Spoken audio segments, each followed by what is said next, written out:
এই পার্টে আমরা দেখতে পাই ইয়নবার কাজিন হানি ও ইয়নবাকে খোঁজার জন্য ওখান থেকে চলে যায়। তো ওই দুইজন বোনও ওর পিছন পিছন চলে যায়। ওরা আসলে দেখতে চাচ্ছিল ইয়নবার সাথে কি হচ্ছে। এইদিকে ইয়নবা তার মাস্টারকে নিয়ে একটি ডিংসং হোটেলে গেছে, যেখানে শুধু মজা করা হয়। কিন্তু ইয়নবার তো ওখানে যাওয়ার একটা আলাদা কারণ ছিল। সে চাংয়াংকে বসিয়ে নিজের কাজ করার জন্য উঠে যায়। এইদিকে চাংয়াংও তার ফক্স ফ্রেন্ডকে বলে ইয়নবা আমাকে কিস করছে, তবুও আমার হার্ট সোলটা আমার কাছে আসলো না। ফ্রেন্ড অবাক হয়ে বলে, কি তোমরা কিস করেও ফেলছো? তাও এত জলদি? দেখো আমাকে কিভাবে করছো তোমরা। তো চাংয়াংও কিস করা এক কাপলকে দেখিয়ে দেয়। ও দেখে বলে, আরে এইভাবে হয় না তো, তুমি তো অনেক পিছনে।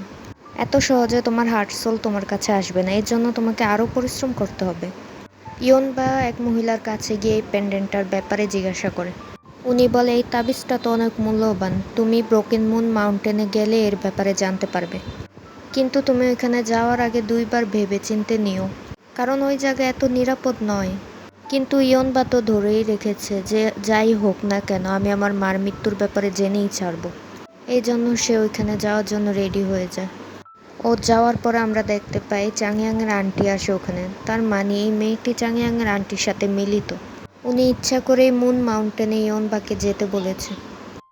এদিকে ইয়নবা এসে চাংয়াংকে দেখে যে খুব মজা করে মেয়েদের ডান্স দেখতেছিল।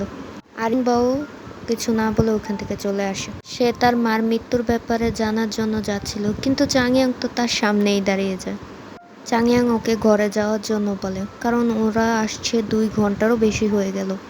কিন্তু ইয়নবা যেতে চাচ্ছিল না, কারণ সে তো মুন মাউন্টেনে যাবে তার মার মৃত্যুর ব্যাপারে জানতে। তাই সে চাংয়াংয়ের সাথে ফাইট করা শুরু করে। চাংয়াং ওকে বলে, দেখো আমি তোমাকে ব্যথা দিতে চাচ্ছি না, তাই চুপচাপ আমার কথা মানো। এটা বলে ওকে ছেড়ে দেয়। তখন হানিও আর সৈনিকরা ওদেরকে দেখে ফেলে এবং ওদের দিকে আসছিল। কিন্তু চাংয়াং ওর হাত ধরে ওখান থেকে চলে যায়। জঙ্গলে গিয়ে ইয়নবা বলে, হঠাৎ তুমি আমার সাহায্য কেন করছো? নাকি আমাকে বাসায় নিয়ে যাওয়ার জন্য এসব করছো? চাংয়াং বলে, তুমি জানো আমি যা বলছি তাই সত্যি বলছি, তুমি এখানে সেফ নও। কিন্তু ইয়নবা তো শুনে না তার কথা। ইয়নবা বলে, আমার যখন ইচ্ছা যেখানে ইচ্ছা আমি যেতে পারবো, তুমি আমার পিছনে আসবে না। কিন্তু চাংয়াং ওর কথা শুনে না, ওর পিছন পিছনেই চলে। এইদিকে ওদেরকে খুঁজতে খুঁজতে বাকি সবাই জঙ্গলে চলে আসে। এইদিকে সুয়ের বড় বোন ইয়নবার কাপড়ের টুকরা দেখে বুঝে গেল ও কোন দিকে গিয়েছে। এই জন্য সে ওদের থেকে আলাদা হয়ে ইয়নবার পিছন পিছন যায়। এবং আমরা জানতে পারি ওই কালো কাপড় আর মাস্ক পরা লোকটি সু ফ্যামিলিরই কেউ। আর এই 2 বোনও ওর সাথে মিলিত। কিন্তু ওরা 2 বোনও জানে না ওদের বাবা কেন ইয়নবার পিছনে এই লোকটি লাগিয়েছে। বাস শুধু ওরা 2 বোন তাই করছে যা তাদের বাবা আদেশ করে। এইদিকে এই মহিলাটি জঙ্গলে একটি বিষাক্ত ধোঁয়া ছেড়ে দেয়, যেন এই সকল লোক এইখানেই মরে যায়। কিন্তু এই ব্যাপারে অনেকেই বুঝে যায় এবং তাদের নাক ঢেকে ফেলে। আর কিছু লোক তো ওখানে অজ্ঞান হয়ে যায়, যেটা দেখে ইয়নবার বাবা বলে, সবাই চলো জঙ্গল থেকে বেরোয় পড়ি। এইদিকে সুয়ের বড় বোন কিন্তু ইয়নবাকে খুঁজে পায়। চাংয়াং ওখানে কিছু বিপদ সংকেত পেলে ওদেরকে সঙ্গে নিয়ে সামনে এগিয়ে যায়। তখনই একটি লতা এসে এই 2 জনকে আটকিয়ে ধরে নিয়ে যাচ্ছিল, কিন্তু চাংয়াং ওদের হাত ধরে ওদেরকে আটকিয়ে ফেলে। পরের সিনে দেখি 3 জনেই এক অজ্ঞান হয়ে পড়েছিল। চাংয়াংয়ের জ্ঞান ফিরলে দেখে যে ওরা 3 জনে এক জায়গায় পড়েছিল, কিন্তু জায়গাটা অন্যরকম। চাংয়াং ওদের 2 জনকেই জাগিয়ে ফেলে এবং দেখছে এই জায়গাটা অনেক সুন্দর, কিন্তু কোনো বিপদ সংকেত তো রয়েছে। আর তারা 3 জন সাবধান হয়ে এগিয়ে যাচ্ছিল, কিন্তু তখনই হঠাৎ কিছু একটা আক্রমণ করে ফেলে। এটাকে মনস্টার ট্রিও বলা যায়। তখন 3 জনে মিলে ওর সাথে ফাইট করা শুরু করে।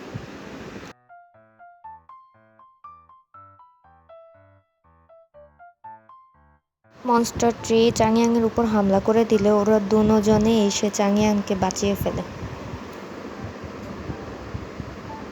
এরপর চাংয়াং নিজের তলোয়ার দিয়েই ওই গাছটিকে মেরে ফেলে।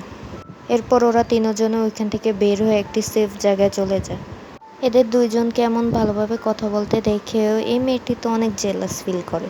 তাই সে নিজের ওষুধের ব্যাগ বের করে চাংয়াংকে দেয় তার আঘাতে লাগানোর জন্য। কিন্তু চাংয়াং তো ইয়নবার আঘাত দেখে ওই ব্যাগটি ইয়নবাকেই ধরিয়ে দেয়। ইয়নবা মেয়েটির দিকে তাকিয়ে বলে, এই ব্যাগটা তো আমার নেই, ব্যাগটা তোমার জন্য, তুমি ওষুধ লাগাও। মেয়েটি তো ওদের এই ব্যবহার দেখে বিরক্ত হয়ে এখান থেকে উঠে চলেই গেল। ইয়নবা বলে, তুমি কি জানো না কোনো মেয়ে যদি তোমাকে গিফট দেয় সেই গিফটে অন্য কাউকে দিতে নেই? এতে করে ওই মেয়েটির অনেক খারাপ লাগে। চাংয়াং তো জানলাম না কি বুঝলো, ওই ব্যাগটি নিয়ে আবার ওই মেয়েটিকে ফিরিয়ে দিল। মেয়েটি তো ওদের দুইজনের পাগলামি দেখে এতই বিরক্ত হলো যে ওইখান থেকে চলেই গেল।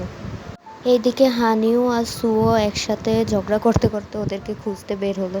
সু তো একটা সাপ দেখে এতই চিৎকার করা শুরু করলো যে হানিও চলে এসে দৌড়ে ওই সাপটিকে মেরে ফেললো। হানিও দেখে ওর পায়ে তো অলরেডি সাপ কেটে ফেলছে, তাই দেখে হানিও তো সুকে আরও ভয় দেখায়। এইদিকে চাংয়াংয়ের সেই আঘাতে অনেক ব্যথা করছিল, তাই ইয়নবা তাকে বসিয়ে তার শার্ট ওপেন করে দেয়। শার্ট ওপেন করে দেখে সে একটা প্যান্টেন্ট পরে আছে। চাংয়াং তাড়াতাড়ি ওটি লুকিয়ে ফেলে। ইয়নবা বলে, আচ্ছা ঠিক আছে, আমি লকেট দেখবো না, কিন্তু তোমার ব্যথা তো দেখতে দাও, কারণ ওই আঘাত যেন আর না ছড়িয়ে পড়ে, তাই আমি তোমার সাহায্য করছি। পরে ইয়নবা তার মুখ দিয়ে বৃষ্টি বের করে ফেলে। এতে চাংয়াং এইদিকে সু হানিওকে বলছে, তুমি একটু তোমার মুখ দিয়ে আমার পায়ের থেকে বৃষ্টি বের করে ফেলবে। হানিও তো মানছিল না, তাই সে জোরে জোরে কান্না শুরু করে ফেলে। সু বলে, আমি এত জলদি মরতে চাই না, প্লিজ তুমি একটু হেল্প করো না, আমাকে বাঁচিয়ে ফেলো।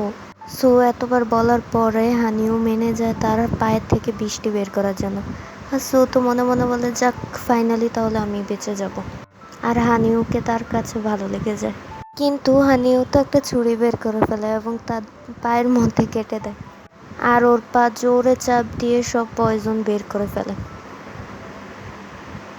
সু এত ব্যথা পায় যে ব্যথা ওর হাতেই কামড় দিয়ে দেয়, আর হানিও চিল্লানো শুরু করে দেয়।